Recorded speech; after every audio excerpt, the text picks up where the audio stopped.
Minat investor global terhadap ibu kota negara, IKN, Nusantara terus menunjukkan tren positif. Salah satu negara yang paling agresif dan terang-terangan menyatakan ketertarikannya adalah Tiongkok. Negeri tirai bambu itu tidak hanya menyatakan minat, tetapi juga mendorong investor global untuk turut serta mengembangkan proyek ambisius di jantung Kalimantan Timur tersebut. Deputi Pendanaan dan Investasi Otorita IKN, Agung Wicaksono, menyambut baik dukungan dan komitmen dari Tiongkok.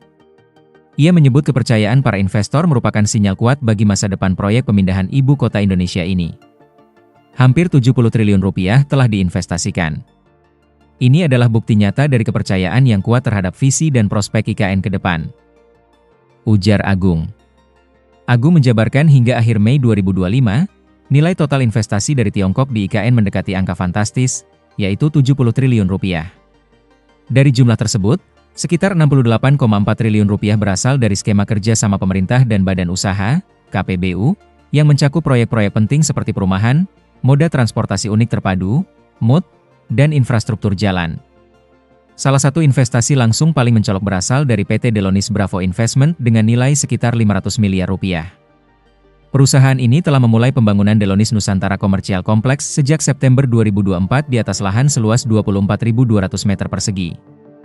Kompleks ini dirancang untuk menghadirkan hotel ramah lingkungan, apartemen servis, ruang retail modern, perkantoran, fasilitas olahraga, hingga ruang terbuka hijau yang akan memperkaya kualitas hidup di IKN. Otorita IKN mencatat hingga 26 Mei 2025 telah menerima 36 Letter of Interest, LOI, dari perusahaan-perusahaan Tiongkok. Rinciannya, 32 LOI untuk skema KPBU dan 4 LOI untuk skema investasi langsung.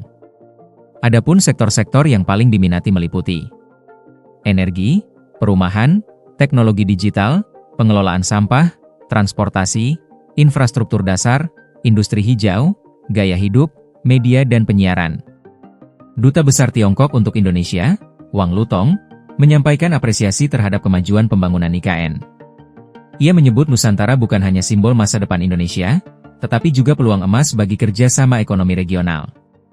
Kami mendorong lebih banyak perusahaan Tiongkok untuk berpartisipasi dalam pembangunan Nusantara.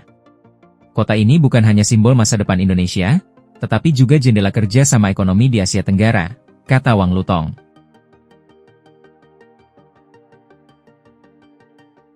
Download Tribun X sekarang, menghadirkan lokal menjadi Indonesia.